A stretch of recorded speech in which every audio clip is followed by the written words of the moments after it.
la crise énergétique, le Togo et le Bénin doivent plus de 8 milliards de francs CFA au Nigeria.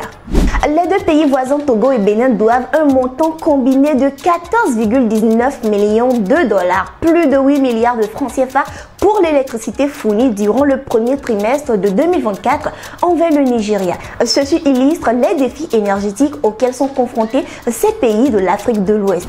En effet, selon un rapport de la Commission nigériane de régulation de l'électricité, cette dette du Togo et du Bénin est répartie entre plusieurs entités telles que Para SBE et Transcorp SBE au Bénin et Mainstream Nigelec et Ojukbani CET au Togo. La situation est aggravée par le fait que ni les clients internationaux ni les bilatéraux au Nigeria n'ont effectué de paiement pour les services d'électricité rendus au cours de cette période. Cette situation pose un problème critique pour la coopération énergétique régionale et la durabilité des exportations d'électricité du Nigeria. Ce pays continue d'alimenter ses voisins en énergie malgré des paiements irréguliers et des dettes croissantes. En 2023, par exemple, les consommateurs internationaux de la région n'ont pas payé 51,26 millions de dollars pour l'électricité fournie par le Nigeria, ce qui met en péril le commerce transfrontalier de l'énergie et souligne l'indiscipline de paiement qui persiste dans ces relations bilatérales.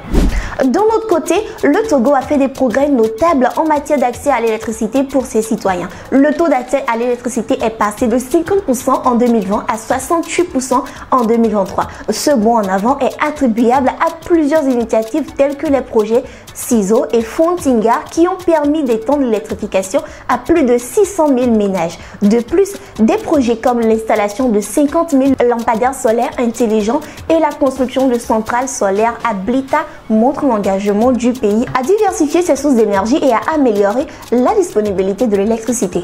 Cependant, la dépendance continue aux importations d'électricité du Nigeria et l'incapacité à régler les factures demeurent des obstacles. Cette tension financière pourrait entraver les avancées réalisées dans l'accès à l'électricité au Togo si elles ne sont pas résolues évidemment.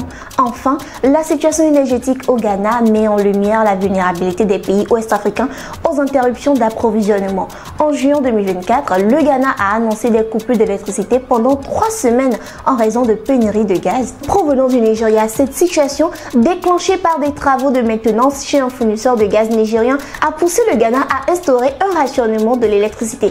Cet incident montre à quel point la région est interdépendante en matière d'approvisionnement énergétique et souligne l'importance de trouver des solutions durables pour renforcer la sécurité énergétique. Pour terminer, nous pouvons dire que l'endettement du Togo et du Bénin envers le Nigeria pour l'électricité révèle des faiblesses dans les systèmes de paiement des services transfrontaliers.